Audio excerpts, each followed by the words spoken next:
صدف اور عمار ایک رات پہلے بری طرح لڑنے جھگڑنے کے بعد جب اگلے دن آفس جانے کے لیے تیار ہوتے ہیں تو اس بات کی سمجھ نہیں آتی کہ عمار جب ناشتہ کر رہا ہے میڈ آ کے اسے بتاتی ہے کہ صدف باجی پہلے ہی ناشتہ کر چکی ہیں صبح ہی صبح۔ تو پھر اس کے بعد صدف دوبارہ آ کے عمار کے پاس ڈائننگ ٹیبل پہ بیٹھ کیوں جاتی ہے چائے پینے کے لیے؟ بہرحال اس دوران صدف عمار کو بتا دیتی ہے کہ کل میں نے بلال عبداللہ کی آفر ایکسیپٹ نہیں کی تھی لیکن آج آفس جا کے ایکسیپٹ کرنے والی ہوں۔ عمار کو تو یہ سن کے حیرت کا جھٹکا لگتا ہے کیونکہ اسے تو صدف پہ سارا غصہ ہی اس آفر کی وجہ سے تھا، اور ہمشا نے بھی تو عمار کو اکسایا تھا کہ وہ پروجیکٹ تم سے لے کے باس صدف کو دینے والے ہیں۔ اب عمار کو تھوڑا سا افسوس بھی ہوتا ہے لیکن چونکہ وہ صدف پہ ہاتھ اٹھا چکا ہے تو اب اس کے سامنے بولنے کی جرت پیدا نہیں کر پاتا، جبکہ صدف خود ہی عمار سے کہتی ہے کہ جو کچھ رات کو ہو چکا ہے یا تو تمہیں گھر چھوڑ کے کچھ دن کے لیے کہیں اور چلے جانا چاہیے یا پھر مجھے ہی گھر سے کچھ دن کے لیے چلے جانا چاہیے۔ عمار صدف کو سوری بولنے کی کوشش کرتا ہے تو صدف اس کی سوری تو ایکسیپٹ کر لیتی ہے لیکن اس کی شرط چونکہ تو موجود ہے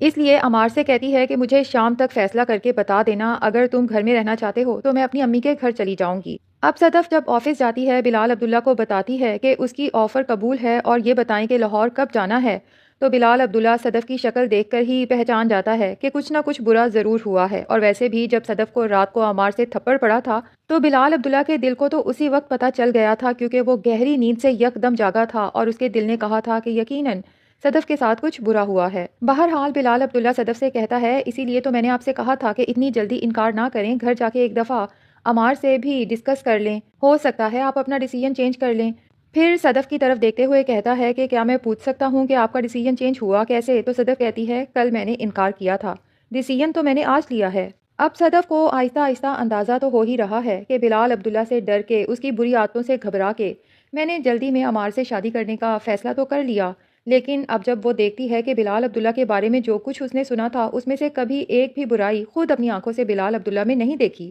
جبکہ دوسری طرف عمار ہے جو صدف کی محبت میں اس حد تک گرفتار تھا کہ اپنی جان تک دینے کو تیار تھا، لیکن اب اگر صدف دیکھتی ہے تو اس میں ہر وہ برائی ہے جس سے صدف دور بھاگتی تھی۔ ڈرنکنگ وہ کرتا ہے، دوسری عورت کے ساتھ مراسم رکھے ہوئے ہیں اور یہاں تک کہ صدف کے اوپر ہاتھ تک اٹھانے لگا ہے، اور صدف جس نے عمار کی محبت پہ یقین کر کے بلال عبداللہ کو ٹھکرا دیا تھا، آج وہی عمار بلال عبداللہ کو لے کے صدف پر شک کرنے لگا ہے، اس کی کردار کشی کرنے لگا ہے۔ دوسری طرف عمار جب صدف کو ایک بار پھر بلال عبداللہ کے آفس میں اتنی دیر بیٹھے ہوئے دیکھتا ہے تو شام کو گھر جانے کی بجائے پھر سے دانیہ کی طرف چل دیتا ہے۔ اب دانیہ کو تو موقع مل جاتا ہے عمار کا دل صدف کی طرف سے مزید کھٹا کرنے کا، اس لیے اس کے زخموں پر مرہم رکھنے کی بجائے نمک چھڑکنا شروع کر دیتی ہے، کیونکہ عمار جب دانیہ کو بتاتا ہے کہ کل میں نے بلا وجہ اس پہ غصہ کیا، اس نے تو ابھی تک بلال عبداللہ کی آفر کو ایکسیپٹ ہی نہیں کیا تھا، لیکن رات کو ہمارا اس قدر جھگڑا ہوا کہ آج جا کے اس نے وہ آفر ایکسیپٹ کر لی۔ مجھ سے یہ برداشت نہیں ہو رہا کہ صدف لاہور میں ہوگی اور بلال عبداللہ کا بھی وہاں آنا جانا ہوگا،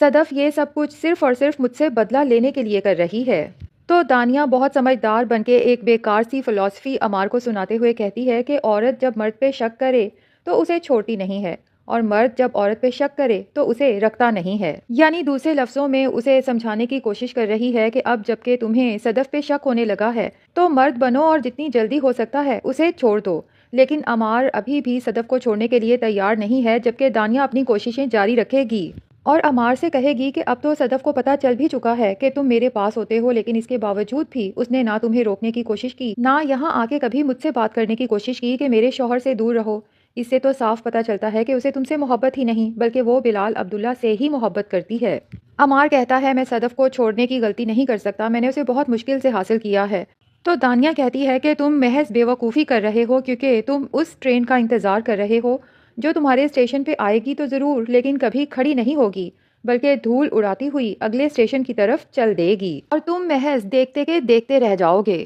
اور پھر اس رات بھی دانیہ جان بوجھ کے عمار کو بہت زیادہ ڈرنکنگ کرواتی ہے تاکہ وہ نشے کی حالت میں یہیں پڑا رہے اور صدف کو عمار پر اتنا غصہ آئے کہ وہ لاہور جانے کے ڈیسیژن کو چینج نہ کر پائے۔ دوسری طرف صدف جو کہ خود بھی بہت زیادہ اداس پریشان ہوتی ہے، اپنے گھر جانے کی بجائے اپنی ماں کے گھر چل دیتی ہے اور اپنی ماں کو ساری صورتحال سے آگاہ کرتی ہے کہ کس طرح سے عمار بدل چکا ہے، اس کے دانیہ کے ساتھ تعلقات قائم ہو چکے ہیں اور میرے اوپر بلال عبداللہ کو لے کے شک کرنے لگا ہے، تو اب میں کچھ دن یہیں رہوں گی کیونکہ میں نے اسے اپنا فیصلہ سنا دیا ہے کہ یا تو وہ گھر چھوڑ کے چلا جائے یا پھر میں کچھ دن کے لیے گھر سے چلی جاتی ہوں۔ تو صدف کی ماں کو اس کی بات سن کے بہت غصہ آتا ہے. اسے سمجھاتی ہے کہ جب تمہیں پتا تھا کہ عمار کا کسی اور عورت کے ساتھ ریلیشن شپ ہے تو تمہیں اسے یہ بات کرنی ہی نہیں چاہیے تھی، چاہے جتنی بھی بڑی لڑائی ہو جائے. جب مرد کے پاس رہنے کے لیے دوسری عورت کا گھر موجود ہو تو اپنے گھر سے نکالنے کی غلطی کبھی بھی نہیں کرتے.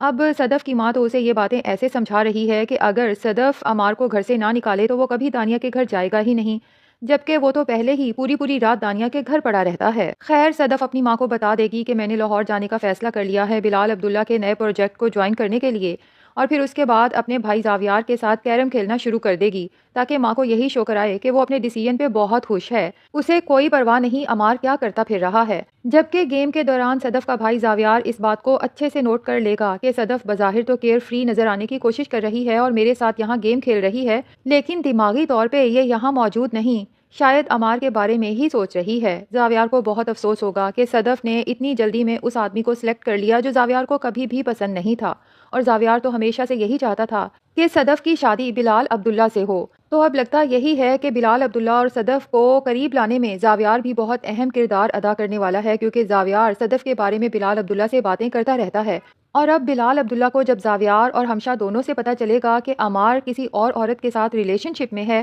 اور صدف اس وجہ سے تکلیف میں ہے، تو ہو سکتا ہے ایک دفعہ تو وہ کوشش کرے کہ صدف کا گھر بستا رہے، عمار سے بات کرے. لیکن جب دیکھے گا کہ عمار کسی طور بھی سدھرنے والا نہیں ہے تو پھر دیکھنا یہ ہے کہ بلال عبداللہ صدف سے کہتا ہے یا صدف خود ہی عمار کو چھوڑنے کا فیصلہ کرتی ہے. تو ناظرین، مجھے تو اس ڈرامے کی سٹوری ایک ہی جگہ پر لٹو کی طرح گھومتی ہوئی نظر آتی ہے. کیا آپ کو یہ ڈرامہ انٹرسٹنگ لگتا ہے؟ کمنٹ سیکشن میں ضرور بتائیں. اور